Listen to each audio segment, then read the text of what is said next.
ሰኞ መቼ ነው ሰኞ አልቆ ማክሰኞ የሚጀምር? መቼ ነው ማክሰኞ አልቆ ሮብ የሚጀምር? የሚለውን የምንወስንበት እንደ ሀገር የምንጠቀሙ ካላንደር ማለት ነው።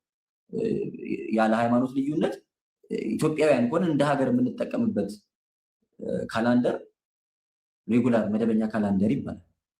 ሁለተኛው ደግሞ ሊተርጂካል ካላንደር ይባላል። ሊተርጂካል ካላንደር ማለት ነው ለስርዓት አምልኮ የምንጠቀምበት ካላንደር ማለት ነው። ለስርዓት አምልኮ የምንጠቀምበት ካላንደር ማለት ነው።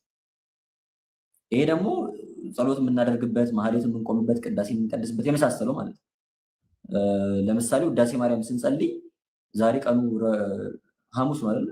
አሁን የማታ ጸሎት ስንጸልይ አሁን ከመተኛቴ በፊት ጸሎት የምንጸልይ ከሆነ ደግሞ የነገን የዓርብን ውዳሴ ማርያም አይደል? የሐሙስን አይደል? ከቀኑ 11 ሰዓት ጀምሮ የነገው ነው የምንጸልይ። ማህሌት ስንቆም አሁን ከምሽቱ 2 ሰዓት 3 ሰዓት በጣም ከረፈደ 4 ሰዓት አይደል? ብዙ ጊዜ 2 ሰዓት 2 ተኩል ድረስ ማህሌት ይጀመራል። ማህሌት 2 ሰዓት ላይ ዋዜማን ለምንቆመው በዓሉ ለምሳሌ ነገ የቅድስት አርሴማ በዓል ከሆነ በ6 ዓመታዊ ክብረ በዓል ቢሆን ኖሮ ማለት ነው። አሁን ማህሌት በዚህ ሰዓት ስንቆም የአምስትን የዋዜማን አይደለም የምንቆመው የዕለቱን የ6ን ነው የምንቆመው፣ ስርዓት አምልኮ ስለሆነ ማለት ነው። ዋዜማ የምንቆመው ቀን ላይ ከ11 ሰዓት በፊት ጠዋት ላይ ነው የምንቆመው። ሊተርጂካል ካላንደር ይባላል። ይህ ሊተርጂካል ካላንደር ወይም ስርዓት አምልኮ ካላንደር የምንለው ከአይሁድ የቀን አቆጣጠር ጋር የተገናኘ ነው።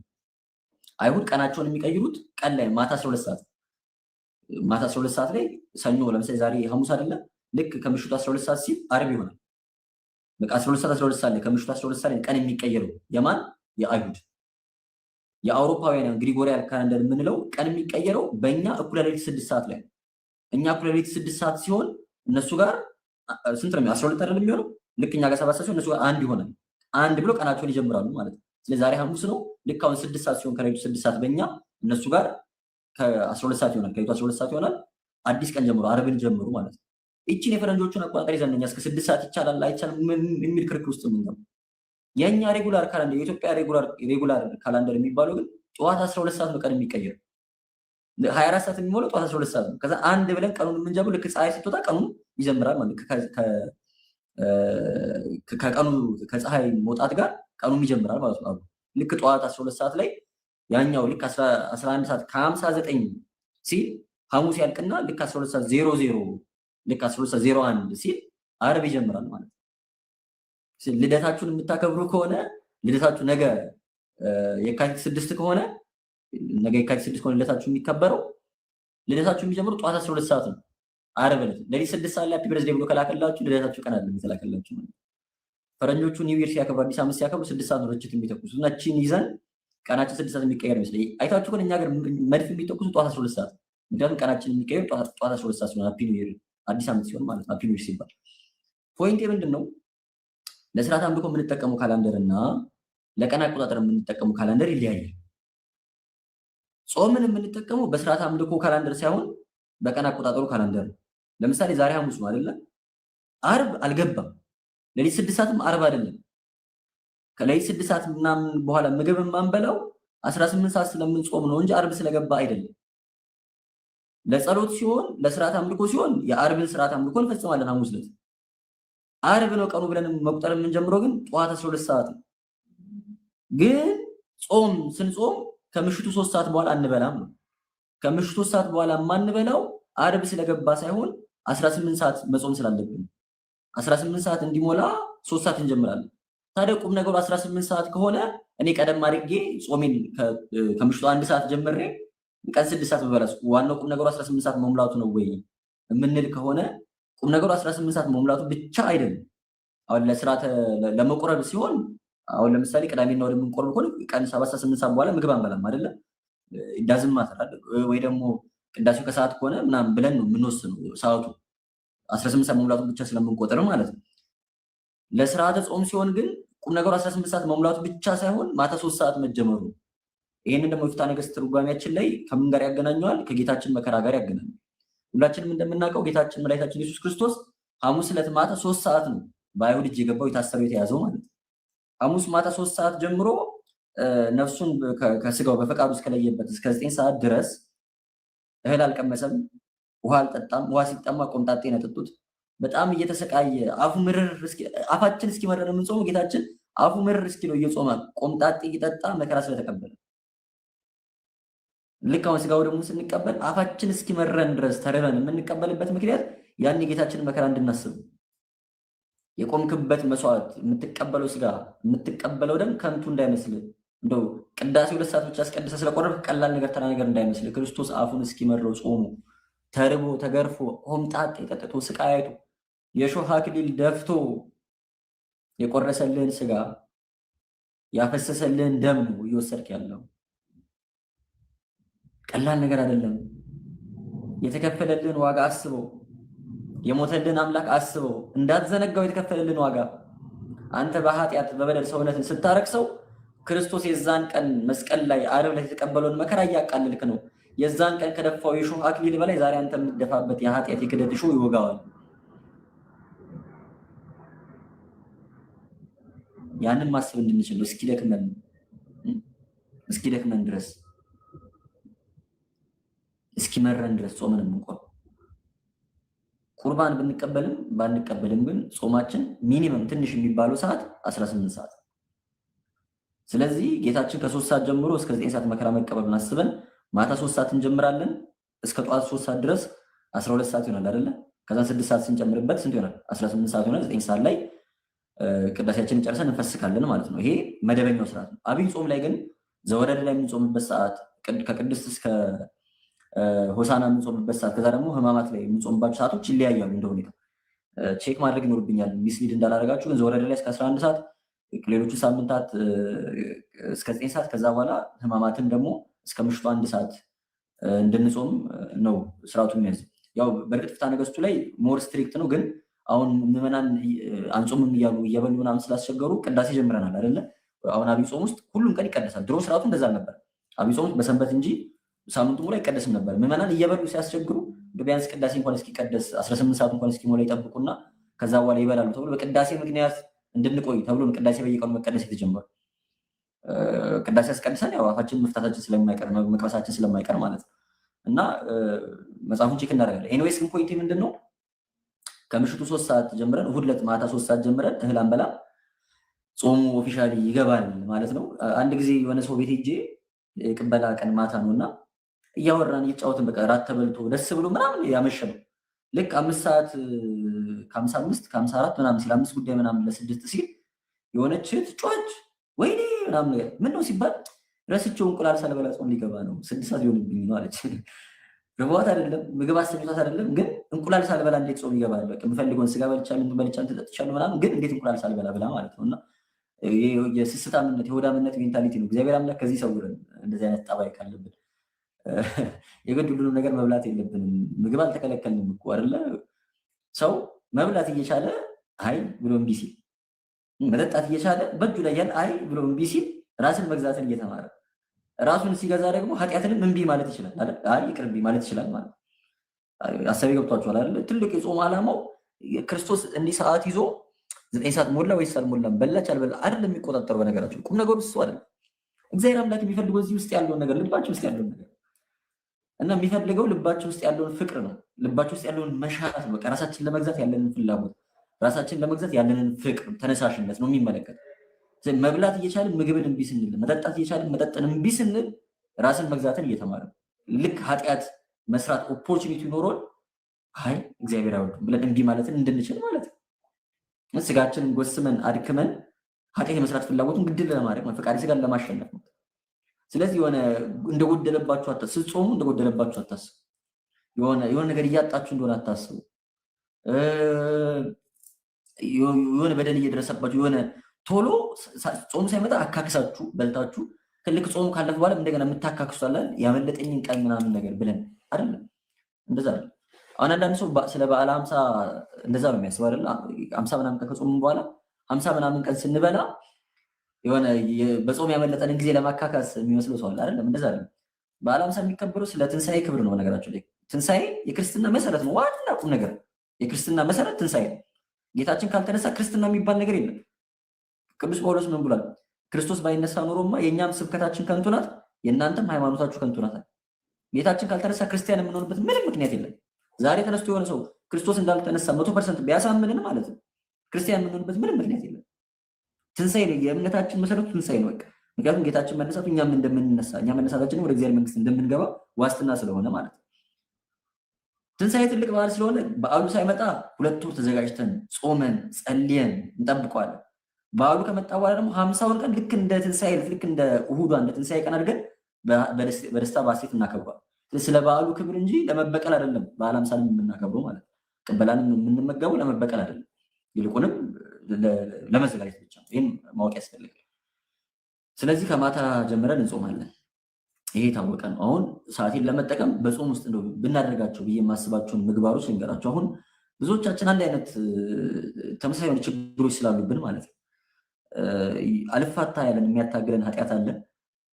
መልመድ ያልቻልነው ምግባር አለ። ለምሳሌ ጸሎት እንጀምራለን፣ እናቋርጣለን፣ እንጀምራለን፣ እናቋርጥ ከዛ ብጀምርም ማቋረጥ ስለማይቀር ይቅርብኝ እንላለን፣ እንተዋዋለን፣ እንሸነፋለን። መጽሐፍ ማንበብ፣ መጽሐፍ ቅዱስ ማንበብ፣ ቤተክርስቲያን በጣም ከባድ ነው። በቃ እነዚህ ነገሮች እንድንለማመድ የምፈልገው እንደ ቻሌንጅ ውሰዱት። እኔ ቻሌንጅ ልስጣችሁ። አስፈላጊ ከሆነ እዛ ቴሌግራም ግሩፓችን ላይ ምናምን በየቀኑ አፕዴት እንደራረጋለን፣ እንወያያለን። እንደውም አንድ እህት ነበረች፣ አሁን ስሟን ስላላያዝኩኝ ኢንስታግራም ላይ የጻፈችልኝ ነበረች። አብይ ጾም በደንብ ቻሌንጅ እንሰጣጥና ኃጢአቶቻችን ለማሸነፍ ምግባሮቻችን ለመለማመድ እኛ እናስተባብራለን። በቃ ግሩፕ ላይ በደንብ እየተወያየን እየተጋገዝን እየተማማርን ምናምን ብላኝ ነበርና እንደዛ ማድረግ እንችላለን። ግን እናንተ እንደ ቻሌንጅ ያዙት። ቅድም እንዳልኳችሁ በዚህ ጾም መተው የምትፈልጉትን ነገር ወስኑ፣ መልመድ የምትፈልጉትን ነገር ወስኑ፣ አቅማችሁን ተመልከቱ። ከዛ በኋላ ልክ ጾሙ ሲጀምር ሰኞ ጠዋት በቃ ምግባራችን ተጋድሏችንን መጀመር አለብን። የመጀመሪያው ጥሩ ጾም ለመጾም በጣም ትልቅ አስተዋጽኦ የሚያበረክተው ነገር ጸሎት። ጾም ያለ ጸሎት ከንቱ፣ ማርያምን በጣም ከንቱ ነው። በራሳችሁ ወጣቁታላችሁ። ቀኑን ሙሉ ምግብ ሳበሉ ውላችሁ የጾማችሁ የማይመስላችሁ ስለማትጸልዩ።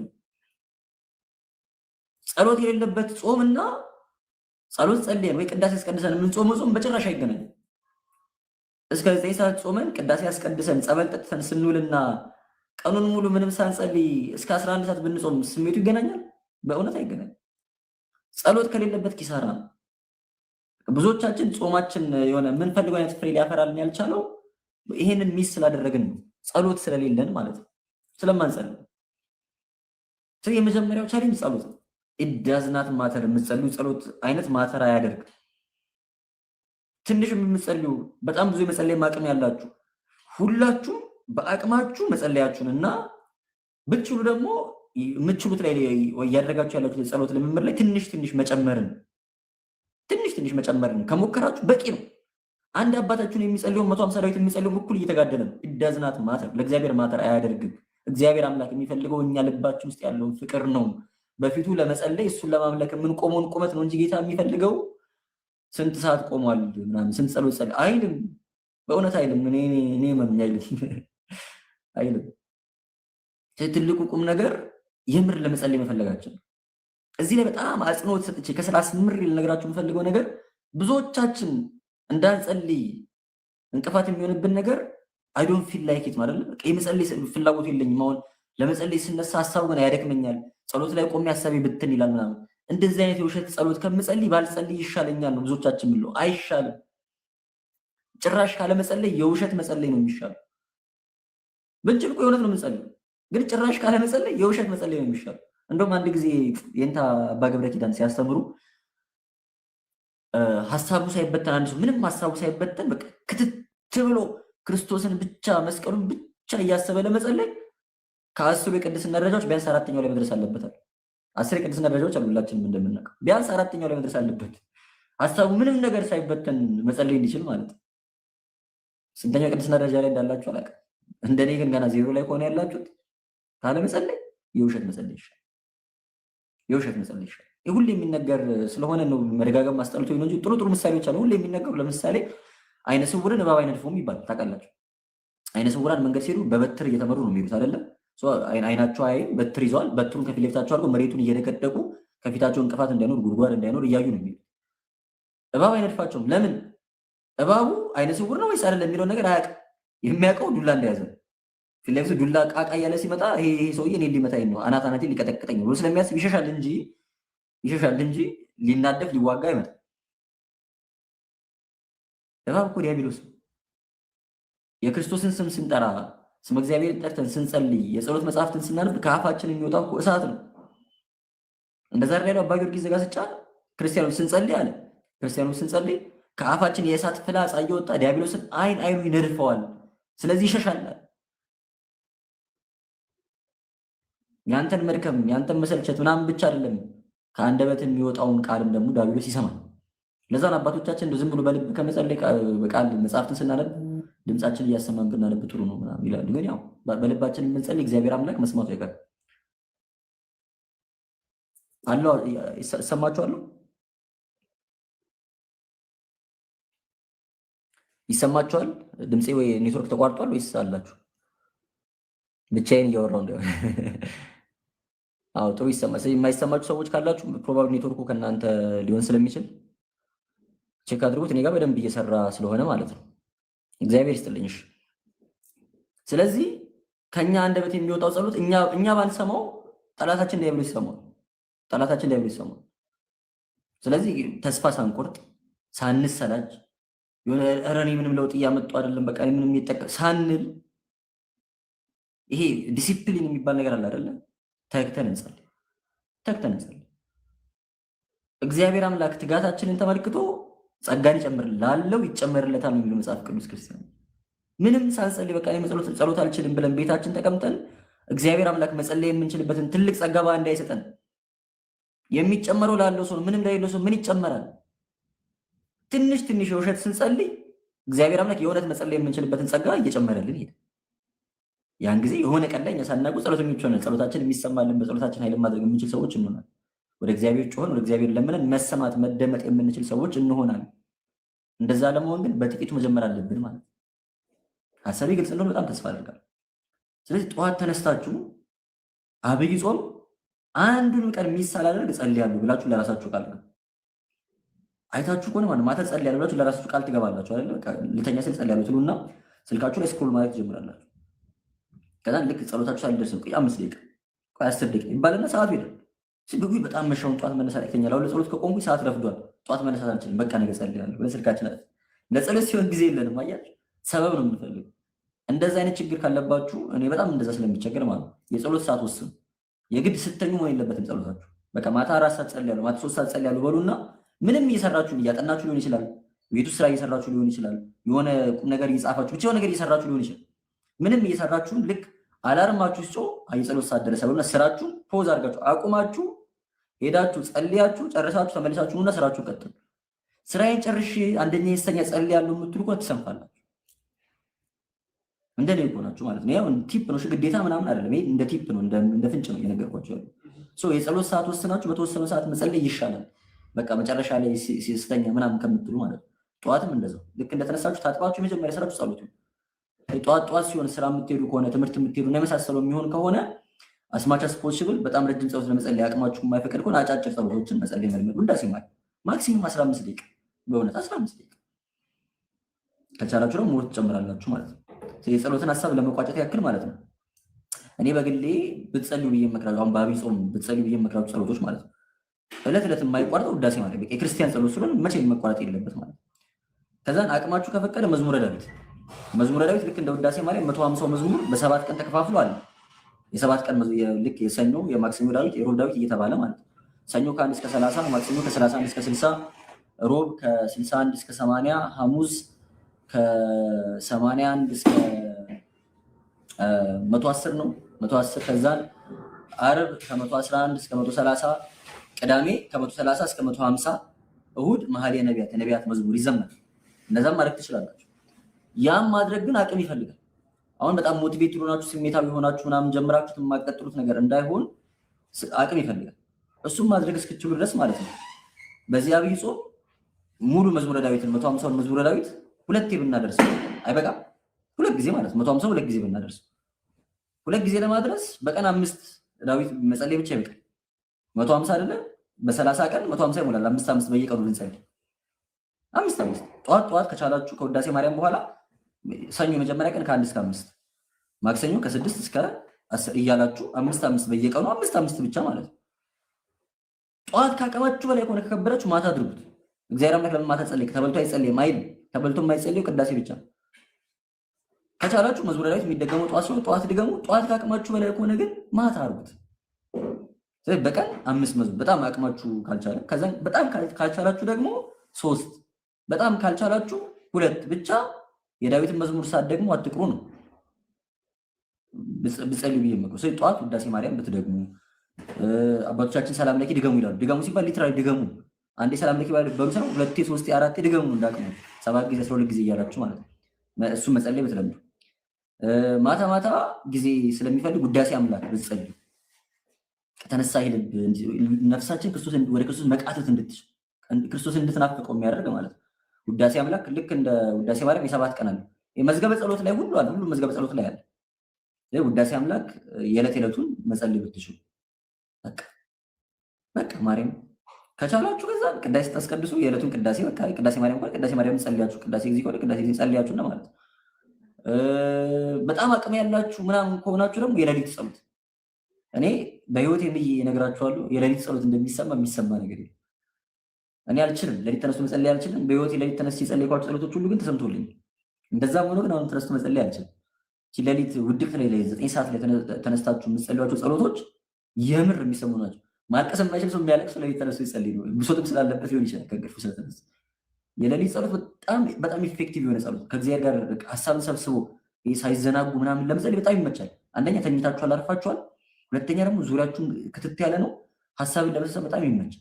ሌሊት ተነስታችሁ መጸለይ ብትለማመዱ፣ ሌሊት ረጅም ጸሎቶችን አርጋኑን መጸለይ ትችላላችሁ። ራሱ ውዳሴ ማርያም መደግማችሁ መጸለይ ትችላላችሁ። አንዳንድ ሰው ውዳሴ ማርያም አሁን ለምሳሌ ዛሬ የዓርብን ነው የምጸልየው፣ ነገ ጧት ስነሳም የዓርብን ነው የምደግመው ይላል። ስራው ሆኖበት እኮ እንዴት ደግሜ ጸልያለሁ ብሎ ብችል እኮ በየቀኑ የ7ቱን ቀን ውዳሴ ማርያም ነው የምደግመው ብችል አቅም ቢኖር። ከሌለ ግን ማታ ጠዋትን ብትደግሞ ኃጢአት አይደለም፣ እንደውም ጥሩ በረከት ነው። ከእመቤታችን ፍቅር በላይ ምን አለ? ስለዚህ እሱም መጸለይ ብትችሉ ጸሎትን ገድለን እንድንሄድ የስራ ሁኔታችሁ የትምህርት ሁኔታችሁ ምናምን የሚፈቅድ ከሆነ በየቀኑ ጠዋት ኪዳን ብታደርሱ እንደ ቅዳሴ እንኳን ማስቀደስ ባትችሉ ማለት ነው። እንደ ቤተክርስቲያኑ ሁኔታ እንደ የከተማ ሁኔታ እንደ ቤተክርስቲያኑ ሁኔታ ሊለያይ ይችላል። ግን ብዙ ጊዜ አብይ ጾም ላይ ምናምን ሲሆን አጽዋማት ጊዜ ላይ ሲሆን ኪዳን ረፈድ አድርጎ ነው የሚደረጉ ከ1 ሰዓት በኋላ ምናምን የሚደረጉ ብዙ ቦታ ማለት ነው። ዳዊት እናስተዛዝላል። አብይ ጾም ላይ ዳዊት ቤተክርስቲያን በየቀኑ ትጸልያለች። ቅድም ያልኳችሁ የሰኞ የማክሰኞ እያለች 150 ዳዊት በሳምንት ትጸልያለች። ሁሌ ማለት በየቀኑ ትጸልያለች። ጠዋት 11 ሰዓት አካባቢ ቤተክርስቲያን ብትሄዱ ስብሐተ ነግህ የጠዋት ጸሎት ማለት ነው ይጀምራል። ሄዳችሁ ዳዊት የምትደግሙ ወንድሞች ዲያቆናት ምናምን ቅኔ ማሌቱ ጋር ቆማችሁ ከካህናት ጋር ካልሆነ ደግሞ እህቶችም ሌሎችም ወንድሞችም ራቅ ብላችሁ ከካህናቱ ጋር መጽሐፋችሁን ይዛችሁ ዳዊት መድገም ተለማምዱ። ማስተዛዘል ማለት ዳዊት መድገም መጸለይ ለምን ትርጉም የለውም። አንድ ሰው ተረኛው ሰው አንድ መስመር ሲል ቀጣዩ ሰው ደግሞ ቀጣዩ መስመር ይላል ህዝቡ። ለምሳሌ እኔ ኮንኩ ተረኛ ፍካሬ ጻድቃን ወዘኃጥአን ስል መዝሙር ዘዳዊት ሃሌሉያ ይላል ህዝቡ ማለት ነው። ብፁዕ ብእሲ ዘይሖረ ምክረ ርሲያን ወዘይቆም ውስተ ፍኖተ ኃጥአን እየተቀባበልን የምንጸልዩ ጸሎት በጣም ደስ የሚል። ከዛ ውዳሴ ማርያም በዜማ ይደረሳል፣ ስንክሳር ይነበባል፣ ኪዳን ይደረጋል። ኪዳን ተደርጎ ስንክሳር ይነበባል። የሚነበቡ መጽሐፍት ቀደም ብለው ይነበባሉ።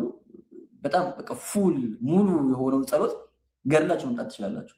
ከጠዋት 11 ከሌሊቱ 11 ሰዓት እስከ ጠዋት 1 ሰዓት ወይ እስከ 12 ሰዓት ተኩል ቤተክርስቲያን መቆየት ብትችሉ እንኳን በጣም ብዙ ጸሎቶችን በግላችን ከቤተክርስቲያን ጋር መጸለይ ይችላላችሁ። እስቲ ራሳችሁን ቻሌንጅ አድርጉ። እኔ ስራ አለብኝ፣ እኔ ክላስ አለብኝ፣ ይደክመኛል፣ አልችልም የምትሉ ሰዎች እስቲ ራሳችሁን ቻሌንጅ እስቲ በዚህኛው ጾም ባውንደሪያችሁን ገፋ ለማድረግ ከኮንፈርት ዞናችሁ ለመውጣት አላ ከለመዳችሁት ምቾት ወጥቶ ለመታገል እስቲ ራሳችሁን ቻሌንጅ አድርጉት። በቃ ለአንድ ሳምንት ሞክሩት። ከጣፈጣችሁ ለ2 ሳምንት ትቀጥሉታላችሁ። ከከበዳችሁ በቃ ታስተካክሉታላችሁ። ችግር የለም። ግን ዳዊት ይደገማል፣ ኪዳን ጸሎት አለ፣ ውዳሴ ማርያም ይደረሳል። ቀደም ብሎ እንደ ቤተክርስቲያኑ እንደ የታቦቱ የሚነበቡ ገድላት ድርሳናት ይኖራሉ። መጨረሻ ላይ ስንክሳር ይነበባል። ፉል ጸሎት በቃ ሙሉ ጸሎት ማለት ጸሎተ ወንጌል አለ፣ ምስባክ ይሰበካል። በቃ የሚጎል የሚቀርባችሁ ነገር የለም። እንደ ጠዋት 11 ሰዓት ቤተክርስቲያን ገብታችሁ እስከ 1 ሰዓት እስከ 1 ሰዓት ተኩል ብትቆዩ 3 ሰዓት ነው አይደል? በቃ ሙሉ ጸሎት ማለት ከዛ በኋላ ቀኑን ሙሉ ፕሮዳክቲቭ የሆነ ቀን ደስ ብሏችሁ ትውላላችሁ ማለት ነው። አይ ፕሮሚስ እኔ በህይወቴ ስላየሁት። ስለዚህ ጸሎትን በዛ መልኩ ማድረግ ትችላላችሁ። ከዛ ባለፈ ግን የግል ጸሎትን ደግሞ መለማመዱ ጥሩ ነው። ቅድም ያልኳችሁ ማታ ጠዋት የምትጸልዩትን ቀን ላይ ቅዳሴ፣ ምግብ ስትበሉ ቀድሞ ጸሎት መብላት፣ ስብሐት ማለት የመሳሰለውን ተለማመዱ። ጸሎት ላይ ብዙ ማለት ይቻላል። ግን እንደ ቲፕ ይሄንን ካልን ራሳችንን ቻሌንጅ እናድርግ። ኪዳኑን ምናምን ቅዳሴው እንኳን ባንችል ግን ቢያንስ በቀን ውዳሴ ማርያም እንደ አቅማችን ደግሞ ከ5 ከቻልን ደግሞ የዕለቱን ካልሆነ ግን 3 ወይ 5 ዳዊት አቅማችን ከፈቀደ ማታ ውዳሴ አምላክ ከበረታን ለሊት 9 ሰዓት ተነስቶ ደስ ልባችን የወደደውን ጸሎት ውዳሴ ማርያም፣ ውዳሴ አምላክም አርጋኑን ብቻ ደስ ያለን ጸሎት መጸለይ፣ ይሄ እንደ አንድ ቻሌንጅ እንይዟለን ማለት ነው፣ ጾማችን ፍሬ እንዲያፈራ። ሁለተኛው ቻሌንጅ መጽሐፍትን ማንበብ ነው። በአብይ ጾም እስቲ ዘፈን ያስቸገራችሁ ዘፈን አልሰማም፣ ፊልም ጭራሽ አለ። እስቲ ሙቭ 2 ወር ፊልም አላያችሁም? እስቲ የምትሞቱ ከሆነ ማለት ነው ጭራሽ አለ ፊልም። ከቻላችሁ ምንም ሶሻል ሚዲያ አልተጠቀሙ፣ ምንም አለመጠቀም የማትችሉ ከሆነ አሁን እኛ እናገለግላለን፣ እናንተም ልምድ ካላችሁ ምንም አለመጠቀም አልችልም የምትሉ ከሆነ ደግሞ መቀነስ። ለምሳሌ በጣም ብዙ ሶሻል ሚዲያ የምትጠቀሙ ከሆነ ሁሉንም ማስቀረታችሁ አንድ በጣም የምትጠቀሙበትን ማስቀረት፣ ከዛን እሱንም ደግሞ ሊሚት ማድረግ የምትጠቀሙበትን ሰዓት ማለት ነው። የምትጠቀሙበት ሰዓት ሊሚት ማድረግ፣ በጣም መገደብ። በቃ ሶሻል ሚዲያ ላይ የምናባክነውን ጊዜ ፊልም በማየት ምናምን የምናባክነው ከጓደኞቻችን ጋር የምናሳልፈውን ጊዜ መገደብ። ከጓደኞቻችን ጋር በዓል ምሳሌ በደንብ እንገናኛለን፣ ችግር እየበላን እየጠጣን ደስ እያለ እንገናኝ። አሁን እየጾሙ መገናኘት ነው ደስ አይልም ሲጀምር። ስለዚህ ቀንሰን መንፈሳዊ ምግባራትን የምናደርግበት እናድርገው፣ ሰዓቱ መንፈሳዊ ነገሮችን የምንሰራበት ሰዓት ማለት ነው። ስለዚህ ቅዱሳት መጽሐፍትን ማንበብ ከመጽሐፍ ቅዱስ ይጀምራል። እኔ የሚሰጣችሁ ቻሌንጅ በቀን 1 ምዕራፍ ነው። ከፈለጋችሁ ግሩፕ ላይ በጋራ 1 መጽሐፍ መርጠን፣ ከፈለጋችሁ በግላችሁ በራሳችሁ ደስ እንዳላችሁ ከብሉይ ኪዳን 1 ከአዲስ ኪዳን 1 አድርጋችሁ በቃ 1 ምዕራፍ በቀን 1 ምዕራፍ። በጣም ትንሽ ሰው በጣም ቢታመም በጣም ቢቸገር፣ በቅርቡ የወጣ ጥናት አይቼ ነው ፈልጌ ወይ ሊንኩን ልክላችኋል። በጣም መጥፎ የሚባል ሁኔታ ላይ ያለ ሰው ሚኒመም 3 ፔጅ ማንበብ ይችላል። በቃ ትንሹ ሰው ማንበብ የሚችል ምንም አይነት በጣም ድሬድፉል ከባድ ሲቹዌሽን ላይ ያለ ሰው ቢያንስ 3 ገጽ ማንበብ ይችላል። 3 ገጽ አታንብቡ፣ 1 ምዕራፍ አንብቡ። ያቺ 1 ምዕራፍ 1 ገጽ ምትልጃለች፣ እንደ ሁኔታው ረጅም ሊሆን ይችላል፣ ግን 1 ምዕራፍ ማለት ነው። ከማርቆስ ወንጌል ወይ ከማቴዎስ ወንጌል ወይ ከሐዋርያት ስራ በጣም መጽሐፍ ቅዱስ የማንበብ ልምድ ከሌላችሁ ከሐዋርያት ስራ ታሪክ ስለሆነ በብዛት ሉቃስ ወንጌልን፣ በብሉይ ኪዳን የጥበብ መጽሐፍትን እነ መጽሐፈ ሲራክን፣ እነ መጽሐፈ ጥበብን፣ እነ ተግሳጽን፣ እነ መዝሙረ ዳዊት መዝሙረ በጸሎትም ስለምናነበው እርግጥ ብታነቡ ወይ በጣም ሰነፍ ነኝ ታሪክ ካልሆነ ምናምን የምትሉ ከሆነ እነ መጽሐፈ ሩትን በጣም አጫጭር መጽሐፍት እነ ትንቢተ ዮናስን፣ መጽሐፈ ነገስትን ታሪክ የሚናገሩ ማለት ነው፣ እነ መጽሐፈ ሳሙኤል የመሳሰሉትን ብታነቡ። ብቻ ግን በቀን 1 ምዕራፍ ሚኒመም፣ በቀን 1 ምዕራፍ ሚኒመም መጽሐፍ ቅዱስ ማንበብ። ከዛ መጽሐፍት መርጣችሁ ከመጽሐፍ ቅዱስ ባሻገር መንፈሳዊ መጽሐፍት መርጣችሁ ማንበብ ማለት ነው። ባለፈው ዓመት ሰጀሽኖችን አንድ ቪዲዮ ሰርተን ነበር። በቃ በዚህ እንትን ብታነቧቸው አንዱ ሰጀሽኖችን አሁንም አቅማችን ከፈቀደ እንደ አቅማችን እንሰራለን፣ ችግር የለም። ግን መጽሐፍ መርጣችሁ ብታነቡ፣ መጽሐፍ መርጣችሁ በቃ በዚህ አብይ ጾም እንደ አቅማችሁ ነው። በጣም ማንበብ የምትችሉ ሰዎች ከሆናችሁ 10 መጽሐፍ አነባለሁ በ2 ወራት ውስጥ። 10 ይበዛብኛል፣ 5 መጽሐፍ አነባለሁ፣ 2 መጽሐፍ አነባለሁ፣ 1 መጽሐፍ። አቅማችን ማንበብ የምንችላቸውን መጽሐፍት መወሰን፣ ምን ያክል መጽሐፍ ማንበብ እችላለሁ ብለን ማለት ነው። ብዙ ማንበብ የሚችል ሰው አቅዶ የመጽሐፍቱን ሊስት አውጥቶ ይህንን መጽሐፍ አነባለሁ ብሎ ማለት ነው። ካልሆነ 2 መጽሐፍ፣ በጣም ካቃተን 1 መጽሐፍ በቃ። እኔ ሰጀስት ማድረጋቸው የአቡነ ሽኖዳ መጽሐፍት በጣም ጣፋጭ ናቸው፣ ትናንሽ ናቸው፣ ጥሩ ትምህርትም ተግሳጽም አላቸው። የቅዱስ ዮሐንስ አፈወርቅ መጽሐፍት እነ ገብረ እግዚአብሔር ኪድ የተረጎሟቸው ማለት ነው። በጣም አቅም ያላችሁ ደግሞ የሆነ ቴዎሎጂካል ነገሮችን ኤክስፕሎር ማድረግ የምትፈልጉ ሰዎች በጣም ብዙ መጽሐፍት አሉ። ብቻ ግን አወጣችሁ ስፔሲፊክ ሊስት አወጣችሁ ይሄን ያክል መጽሐፍ አነባለሁ ብለን መንፈሳዊ መጽሐፍትን ለማንበብ ጥረት ማድረግ ይኖርብናል ማለት ነው። ጥረት ማድረግ ይኖርብናል። ንባብ ሁለተኛው የምሰጣችሁ ቻሌንጅ ነው። ሶስተኛው ምናልባት ወደ ኋላ መለስ ከጸሎት ጋር የሚገናኝ ቢሆንም ማለት ነው ሞት ቢመጣ ቤተክርስቲያን ሳልሳለም አልውልም እንድትሉ እፈልጋለሁ። አንድ ቻሌንጅ በቀን 1 ጊዜ የቻላችሁ ቅድም እንዳልኩት ለሊት ሄዳችሁ እዛ መጸለይ ነው።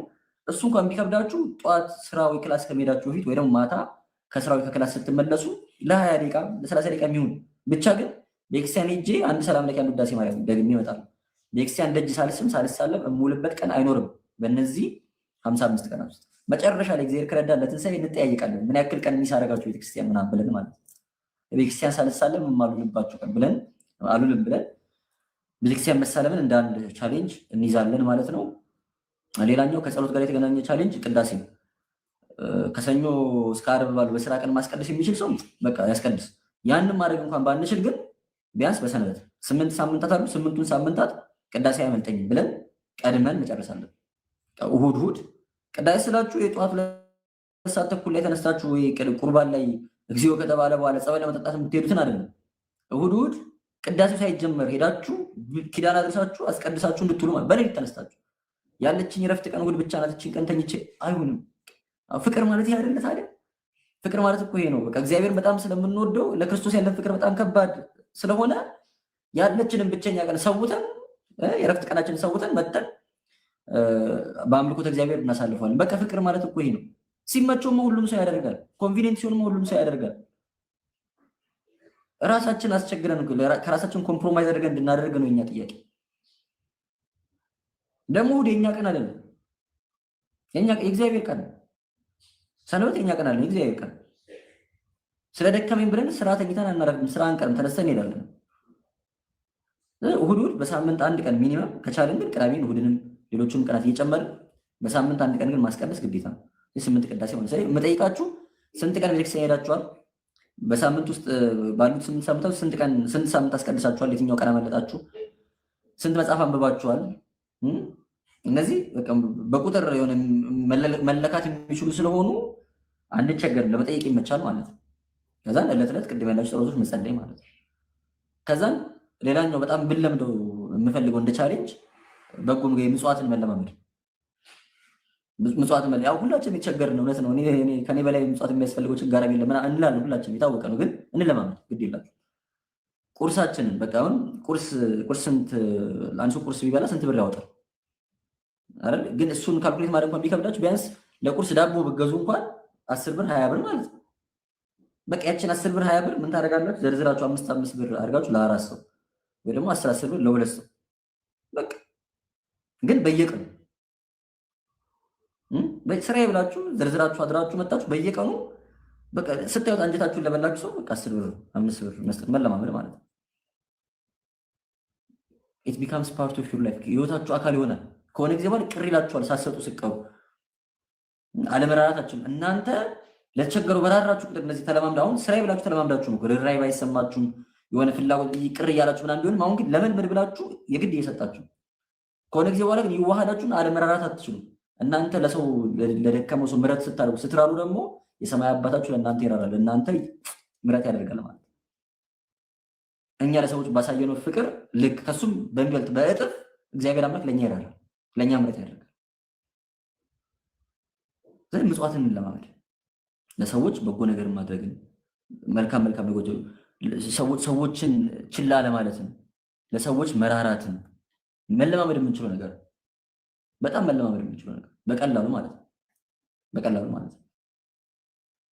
ስለዚህ በዚህ አብይ ጾም ሰዓቴ በጣም ስለሄደ ማለት ነው። በዚህ አብይ ጾም ልንለምዳቸው ከሚገቡ ነገሮች አንዱ እነዚህን በጎ ምግባራት። ሌላኛው በጣም ወሳኝ ነገር ስጋው ደሙ እባካችሁ ስጋው ደሙ በሳምንት መቀበል ባትችሉ በወር አንዴ በአብይ ጾም 2 ጊዜ ከእኩለ ጾም ከደብረ ዘይት በፊት አንዴ ከደብረ ዘይት በኋላ አንዴ በቃ 2 ማለት ነው። 2 መቀበል ብንችል ይሄ ትልቅ ስኬት፣ በጣም ትልቅ ስኬት። ስለዚህ ከቅዱስ ቁርባን ርቃችሁ ያላችሁ ሰዎች በቃ እኔ አልጀመርኩም ሩቅ ነኝ ብላችሁ የምታስቡ ሰዎች እስቲ ዘንድሮ የምታሳኩት በአብይ ጾም የምታሳኩት ትልቅ ነገር ቅዱስ ቁርባን ነው። በቃ ከአሁኑ ተዘጋጅቼ ለደብረ ዘይት ቆርባለሁ፣ ለሆሳዕና ቆርባለሁ። ኦልሬዲ ቁርባን የጀመሩ ሰዎች ደግሞ በቃ 2-3 ይቆርባሉ፣ 4-5 ይቆርባሉ በዚህ በአብይ ጾም ብላችሁ ተዘጋጁ። ቀለል አድርጋችሁ አትዩት ለማለት ነው። ቀለል አድርጋችሁ አትዩት። ተራ ነገር አይደለም። ያንን ማድረግ ከቻልን ብዙ እናተርፋለን። ስለዚህ እኔ በአብይ ጾም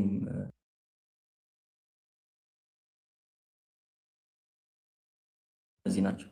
እነዚህን ማድረግ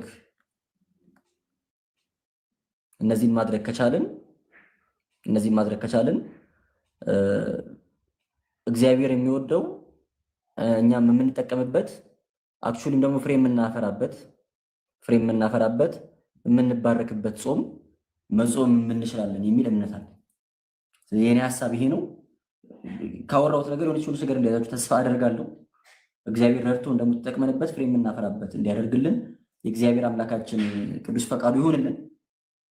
አሁን የገባነው ድገምልን። እሺ አንዴ ሰምራይዝ ላድርግላችሁ። በአብይ ጾም መጀመሪያ ጾሙን ለመቀበል እንዘጋጅ። በቅበላ ጊዜ ንስሐ አባትን ማናገር፣ በጾሙ ማሳካት የምንፈልጋቸው ነገሮች ማሰብ፣ መልመድ የምንፈልገው መልካም ነገር ህይወታችን ማውጣት የምንፈልገው መጥፎ ነገር መለማመድ። እዚህ ለመጨመር የምንፈልገው ማለት ነው ለምሳሌ በጣም ክፉ ኃጢአት ካለ በህይወታችሁ ማውጣት የምትፈልጉትና በአብይ ጾም እየታገላችሁ ነው። በቃ በየቀኑ እየሰገዳችሁ ነው፣ እየጸለያችሁ ነው። ስግደት ጥሩ ነው፣ ስገዱ ሳልጨምርላችሁ፣ ግን እየሰገዳችሁ እየጸለያችሁ ምናምን ነገር ኃጢአቱን ትሰራላችሁ፣ ትወድቃላችሁ ጾም ውስጥ።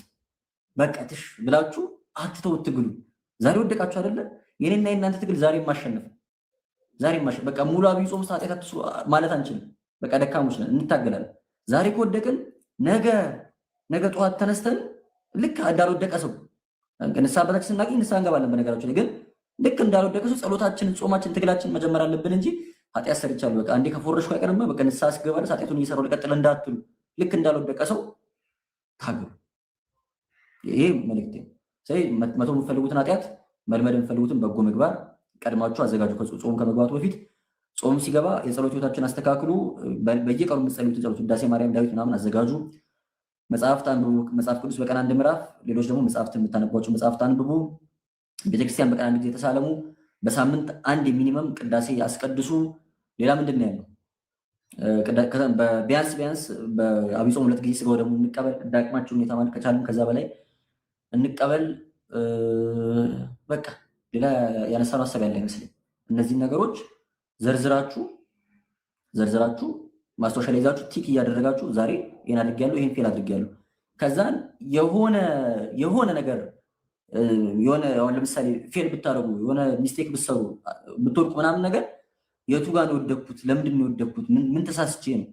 መውደቁ ሳይሆን መንስኤውን፣ የወደቃችሁበትን መንስኤ ማለት ነው ቼክ ታደርጉና ከዛ ወዲያ ያንን መንስኤ ላለመድገም ትታገላላችሁ። በዛ መልኩ እስትረግል እያደረገን አብይ ጾምን እግዚአብሔርን የምናገኝበት የምንባረክበት የምርም በቃ የምርም የጾምን መስሎን እግዚአብሔርን አመስግነን ደስ ብሎን እግዚአብሔር ይመስገን ጥሩ ጾም አለፈ ብለን የምንጨርሰው ጾም እንዲሆን ምኞታችን እግዚአብሔር አምላክ የልቦናችንን በጎ ሀሳብ በጎ መሻት ይፈጽምልን። ቸርነቱን ምሕረቱን አያርቅብን። እኛ አቅመ ቢሶች ነን፣ እኛ ደካሞች ነን። እሱ የኛን ድካም የኛን አቅም ማጣት ተመልክቶ ኃይል፣ ብርታት፣ ጉልበት ሆኖን የምርን ፍሬ የምናፈራበት ጾም እንዲያደርግልን የእግዚአብሔር አምላካችን ቅዱስ ፈቃዱ ይሁንልን። በጣም ብዙ ያመልጣችሁ ሰዎች ካላችሁ የመራሁት የሚል የቴሌግራም ቻናል አለን። እዛ ላይ ሊስቱን ፖስት አድርግላችኋለሁ፣ ቻሌንጆቹ ማለት ነው። እናንተ እንደሚመቻችሁ አድርጋችሁ ከስተማይዝ ታደርጉታላችሁ። በተረፈ ግን ከንስሐ አባቶቻችሁ ጋር እየተመካከራችሁ ከወንድሞቻችሁ፣ ከቶቻችሁ፣ ከጓደኞቻችሁ ጋር እየተመካከራችሁ ለማሻሻል አሁን ብቻ መታገል ከባድ ሲሆን የሚያግዛችሁ ጠዋት ተነስ ቤተክርስቲያን ብሎ የሚያታግላችሁ፣ ማታ ብለን እንጸልይ ብሎ የሚያታግላችሁ ብርቱ ጓደኛ ብታፈሩ ደግሞ በጣም የተሻለ ይሆናል። የሚያሳንፍ ሳይሆን የሚያበረታ ማለት ነው። እና ሌሎች የሚያዘናጉ ነገሮች ቅድም ያሉ ሶሻል ሚዲያውን፣ ፊልም ምናምን ነገር ለመተው መሞከር፣ እነዚህ ነገሮች ብናቆም የበለጠ ፍሬ እናፈራለን የሚል ሀሳብ መልእክትን ያለኝ። እሺ መች ነው ላይ በምትገባው? እግዚአብሔር ቢረዳኝ ሮብ ወይ ሐሙስ ነው። እስካሁን ግን ሐሙስ ነው እየገባ ያለሁት። ግን ብዙ ጊዜ ምን አደርጋለሁ፣ የቴሌግራም ቻናል አለን። ላይቭ የምገባ ቀን ወይ ቀደም ብዬ አንድ ቀን ነገ ላይቭ እንገባለን የሚል ማስታወቂያ ስለምነግር እዛ ላይ ቼክ ብታደርጉት ፕሮባብሊ ላይቭ የምገባበትን ቀን ማወቅ ይቻላል። ስቆርብ ፀጉሬ እንዴት ነው መቆረጥ ያለብኝ ታውቃለህ። ምንም እንትን አያስፈልገውም፣ የተለየ መልዕክት አያስፈልገውም። በጣም የወጣ የሚያስጨንቅ ነገር አይሆን። መደበኛ ነገር ከተቆረጥን በቂ። ከዛ ባለፈ ግን ንስሐ አባቶቻችን ይመክሩን፣ ከእነሱ ጋር እየተወያየን ማድረግ እንችላለን። ይሄ ግን ጥያቄም አይደለም። ሌላ ምን እንጨምር? አብይ ጾም ውስጥ ንስሐ መግባት ይቻላል? ንስሐ መግባት የማይቻልበት ጊዜ የለም በቤተክርስቲያን ትምህርት፣ ምናልባት ሕማማት ውስጥ። ከዛ ውጭ ንስሐ መግባት የምንከለከልበት ጊዜ የለም። ግን አሁን ቀድመን መዘጋጀት ያለብን ግድ ካልሆነ በቀር አሁን እንጨርስ። ግን እንደሚድል ደግሞ ጾም ውስጥ ኃጢአት ብንሰራ ብንወድቅ ደግሞ ንስሐ አባቶቻችን ጋር መመካከል እንችላለን። ጾም ውስጥ ንስሐ አይገባም፣ በ50 ውስጥ ንስሐ አይገባም የሚባለው ቀኑና ለመስጠት አይመችም ለማለት እንጂ ኃጢአታችሁ መናዝ አትችሉም ለማለት አይደለም። ከነ ኃጢአት ከነ በደል ከነ ቆሻሻ ኑር አትልም ቤተክርስቲያን። ባገኘነው አጋጣሚ ሁሉ ከንስሐ አባቶቻችን ጋር እየተነጋገርን እየተናዘዝን መቀጠል እንችላለን። የግድ ጾም እስኪፈታ መጠበቅ የለብንም። ንስሐ የሚከለከልበት ጊዜ የለም። ግሩፕ ይከፈትልን። ግሩፕ አለን፣ ቴሌግራም ላይ ግሩፕ አለን። መራሁት ብላችሁ ፈልጉት ታገኙታላችሁ። ቻናልም ግሩፕም አለን። መጽሐፍ ጠቁመን ማንኛውም መጽሐፍ ይሆናል። የአቡነ ሽኖዳ ሳልሳዊ፣ የዲያብሎስ ውጊያዎች፣ መንፈሳዊ ሰው፣ አርነት የመሳሰሉት ጥሩ መጽሐፍቶች ናቸው። የቅዱስ ዮሐንስ አፈወርቅ ወደ ኦሎምፒያስ የላካቸው መልእክቶች፣ ትምህርት በእንተ ሐውልታት፣ የክርስቲያን መከራ በጣም ጥቃቅን ግን ደግሞ ጥሩ የሆኑ መጽሐፍትም ናቸው። ትምህርት በእንተ ሐውልታት ትንሽ ከፍ ያለ መጽሐፍ፣ ከፍ የሆነ ቻሌንጂንግ ነገር ከፈለጋችሁ የዲያቆን በረከት አዝመራው የክርስቶስ ስሞች፣ የልቦና ችሎት፣ አዲስ ሰሞኑ የወጡ ነገር አበው ኢትዮጵያውያን ጥሩ መጽሐፍ ነው። እንግሊዝኛ መጽሐፍትን ጥሩ ወጥቷል አይደለ? ዲፌንዲንግ ዘ ኤንሸንት ፌዝ በደንብ ማንበብ የምንችላቸው መጽሐፍት ናቸው። ምናልባት የረሳሁት ካለ በአማን ነጸረ ተሐስሶ መጽሐፍ በጣም ጥሩ ነው። በደንብ አድርጎ የጻፈው ወላዲተ አምላክ በነገርነት በጣም ሰጀስት የማደርገው መጽሐፍ ነው። የአባ ገብረ ኪዳን ፀሐይ ፍኖት ጥሩ መጽሐፍ ነው። ሌላ ምን ሰጀስት ላድርጋችሁ? አዎ የበረሃ ምንጮች ማላንከራውያን የሚል ጥሩ መጽሐፍ አለ። እንደ ምግባራችን እንድናርም የሚረዳን። ከዛ ደግሞ ተግባራዊ ክርስትና የዲያቆን ሄኖክ ኃይሌ እሱ ጥሩ መጽሐፍ ነው። ወይ አንድ ራሱን የቻለ ቪዲዮ ሰራላችሁና መጽሐፍቶችን ሰጀስት የምናደርግበት ማለት ነው። እነሱን አይታችሁ እንትን ማለት ትችላላችሁ ማለት ነው። እነሱን አይታችሁ ለራሳችሁ እንደ ሰጀሽን ወስዳችሁ ማንበብ ያላነበባቸው መጽሐፍት ማለት ነው ማንበብ ትችላላችሁ። ሕማማት የብራና ጥሩ መጽሐፍት ናቸው። ሁሌ የሚናገሩ ስለሆኑ እንትን ከባድ አይደሉም። ከልማድ ኃጢአት እንዴት እንውጣ፣ ባለፈው አብሮን የገባ ወንድማችን ዩኤል ሀብታሙ ብዙ ቪዲዮዎች አሉት ከልማድ ኃጢአት እንዴት እንላቀቅ የሚል ዩቲዩብ ላይ ፈልጋችሁ በደንብ መልስ ማግኘት ትችላላችሁ።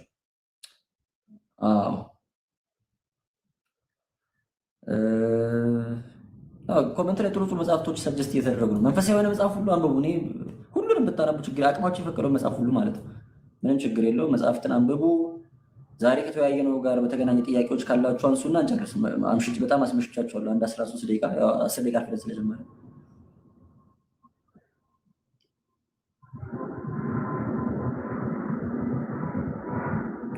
በህመም ምክንያት መጾም ያልቻለ ሰው ለንስሐ አባቱ ነው የሚነግረው።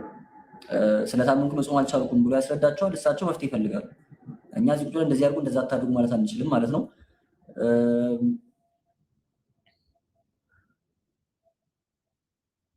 ጠዋት ኪዳን ከምናደርስና ቤታችን ከምንሰግድ ለምን ምርጫ ሁለቱም ለምን አናደርግም? ቤተክርስቲያን ሄደን ኪዳን አደርሰን እዛው ቤተክርስቲያን ሰግደን መምጣት እንችላለን። ወይ ስግደቱን ማታ ማታ ቤታችን አድርገን ጠዋት ኪዳን ማድረስ እንችላለን። የግድ መምረጥ የለብንም ከሁለት አንዱ። ሁለቱም አንድ ለማድረግ ይቻላል። ላይፍ ስንት ሰዓት ነው የምገባው? ዩዥዋሊ 3 ሰዓት ነው የምገባው። ከ3 ሰዓት እስከ 4 ሰዓት ተኩል ባሉት መካከል ነው ላይቭ የምናደርገው።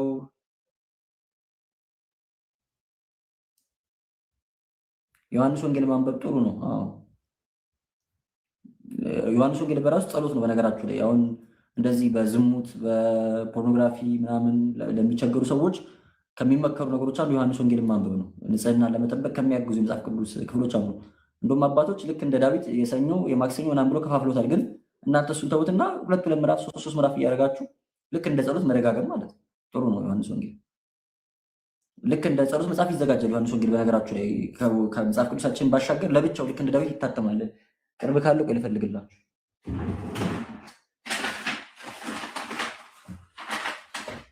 አለ ያው እንደዚህ ልክ እንደ ጸሎት መጽሐፍ ወንጌል ዮሐንስ ወንጌል ምናምን ይዘጋጃል ይታተማል። እና በግዕዝም በአማርኛም ማለት ነው።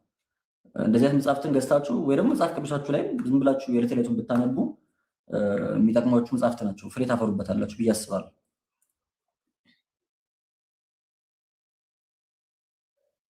ብቻሽን አትሁኚ። ብቻዬን ቤት ስሆን ለኃጢአት በጣም ብቻ መሆን ስራ መፍታት በጣም መጥፎ ነገር ነው። የግድ ብቻችሁን ቤታችሁ መሆን ካለባችሁ ደግሞ ስራ ስሩ። ቤት ውስጥ የሚሰራ የምትንጎዳጉሩበት ነገር፣ የምታነቡት መጽሐፍ፣ የምትጸልዩ ጸሎት፣ መዝሙር መስማት፣ መስገድ ምናምን። ዝም ብሎ ስራ ፈቶ አልጋ ላይ መንከባለል ለብዙ ኃጢአት ይዳርጋል። ለዝሙት ብቻ አይደለም፣ ለብዙ ክፉ ኃጢአት ማለት ነው። በሀሳብ ላይ የሚሰሩ በጣም ብዙ ኃጢአቶች ይዳርጋል። እና ስራ መፍታት ጥሩ አለ።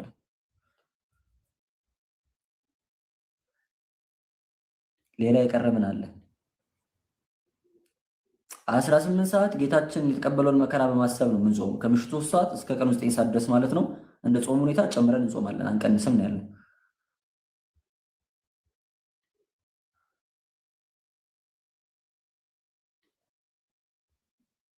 ቤት መስገድ ይቻላል? ያው ይቻላል። የትም ቦታ መስገድ እንችላለን።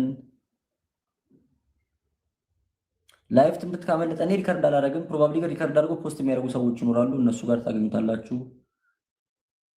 ኪዳን ስንት ሰዓት ነው የሚጀምረው? እንደ ቤተክርስቲያኑ ይለያያል። አንድ ቀን 2 ቀን ሄዳችሁ አይታችሁ እዛ ያሉትን ሰዎች ጠይቃችሁ ስንት ሰዓት እንደሚጀምሩ መሳተፍ ነው።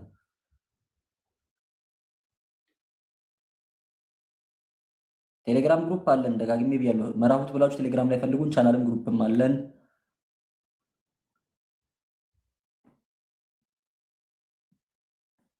ስለዚህ ጥያቄዎቻችሁ የተመለሱ ይመስለኛል። ንስሐ ስንገባ በልተን መግባት እንችላለን ወይ? ይቻላል። እርስ በርሳችን በጸሎት እንተሳሰብ። በጣም በጣም እባካችሁ በጣም እንተሳሰብ።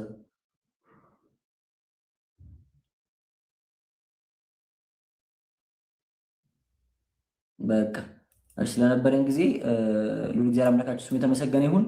እንደዚህ አይነት ጥያቄዎች እንትን ማድረግ ይቻላል ወይስ አይቻልም የሚሉ ጥያቄዎች ምናምን ሲኖራችሁ በተቻላችሁ አቅም ንስሐ አባቶቻችሁን ብታማክሯቸው እነሱ መፍትሄ ይሰጧችኋል፣ እነሱ ይነግሯችኋል። እሱ ላይ ብታደርጉት ጥሩ ነው። ስለ ቀኑና ጨረሳችሁ ንስሐ አባቶቻችሁን አማክሯቸው፣ ግድ የለም እኔ እንደዚህ አድርጉ እንደዛ አታድርጉ ከመላችሁ ማለት ጠይቋቸው። እነሱን ደውላችሁ ባደርግ ችግር አለ ወይ ምናምን ነገር በሏቸው። እነሱ መንገድ ይሰጧችኋል። በድጋሚ ስለነበረን ጊዜ የልዑል እግዚአብሔር አምላካችን መጸለይ የማይቻልበት ጊዜ የለም። ስሙ የተመሰገነ ይሁን። ዝኔት አጋጥሞኝ ዝሙት ፈጽሜ መጸለይ ይቻለው ይቻላል። ኤኒታይም መጸለይ ይቻላል። የትም ቦታ መጸለይ ይቻላል። ምንም ኃጢአት ብትሰሩ የትኛውም ኃጢአት ከመጸለይ አይከለክልም። ምንም ኃጢአት በሰራችሁበት ሁኔታ ላይ ሆናችሁ መጸለይ ትችላላችሁ። ከአኪ ጋር እሺ፣ እግዚአብሔር ይፍቀድ፣ እግዚአብሔር ይፍቀድ። በነገሮች በጸሎት ሁሉ ሁላችን የምንተሳሰብ፣ መልካም በጎ የሆኑ ነገር ሁሉ ለማድረግ እንትጋ። ክፉ ነገሮችን ከማሰብ ክፉ ነገሮችን ከማድረግ ተቆጥበን የሚጠቅመን የሚያንጸን ነገሮች ላይ ብቻ ብናተኩር፣ በጎ ነገሮችን ለሰዎች ብንመኝ ብናስብና ርኅራሄን ምሕረትን ገንዘብ ብናደርግ የሰማይ አባታችን ርኅራሄን ምሕረትን ሊያደርግልን የታመነ አምላክ ነው። እግዚአብሔር አምላክ ቸርነቱን ምሕረቱን አያርቅብን፣ እኛም ደግሞ በጎ ከማሰብ አያጉለን። በድጋሚ ስለነበረን ጊዜ ልዑል እግዚአብሔር አምላካችን ስሙ የተመሰገነ ይሁን። አቡነ ዘበሰማያት ይትቀደስ ስምከ ትምጻእ መንግሥትከ በከመ በሰማይ ከማሁ በምድር ሲሳየነ ዘለለ ዕለትነ ሀበነ ወኅድግ ለነ አበሳነ ወጌጋየነ ከመ ንሕነኒ ንሰብእ ኢታብአነ እግዚኦ ውስተ መንሱት አላ አድኅነነ ወባልሐነ እምኩሉ እኩይ እስመ ዚአከ ይእቲ መንግሥተ ወስብሐት ለዓለመ ዓለም። በሰላም ቅዱስ ገብርኤል መልአክ ኦ እግዝእትየ ማርያም ሰላም ለኪ ድንግል በኅሊናኪ ድንግል በሥጋኪ እግዚአብሔር ጸባኦት ሰላም ለኪ ቡርክት አንቲ እምአንስቶ ፍሬ ከርሥኪ ተፈሥሒ ፍስሕቶ ጸጋ እግዚአብሔር ምስሌኪ ሰአሊ ወጸልዪ ለነ ምህረተ በፍቁር ወልድኪ ኢየሱስ ክርስቶስ ከመ ይስረይ ለነ ኃጣውኢነ ተማፀነ ብኪ። በጸሎት ስለነበረን ጊዜ እግዚአብሔር አምላካችን ስሙ የተመሰገነ ይሁን። ጨርሰናል። እስከዛሬ 5 ተኩል ነበር የምበላው። ከዛሬ በኋላ 3 ሰዓት ብላ፣ ከ3 ሰዓት በኋላ አትብላ። እንደዛ ማስተካከል ይቻላል። እግዚአብሔር አምላካችን ጾሙን የረድኤት የበረከት ጾም ያድርግልን። እግዚአብሔር ቢረዳን የዛሬ ሳምንት ደግሞ ጾም ከተጀመረ በኋላ ከቻለን እንገናኛለን። በሰላም በጤና ጠብቆ በዛች ቀን እንዲያገናኘን የእግዚአብሔር አምላካችን በጎ ፈቃዱ ይሁንልን። በእኔ በኩል ጨርሻለሁ። ሰላም።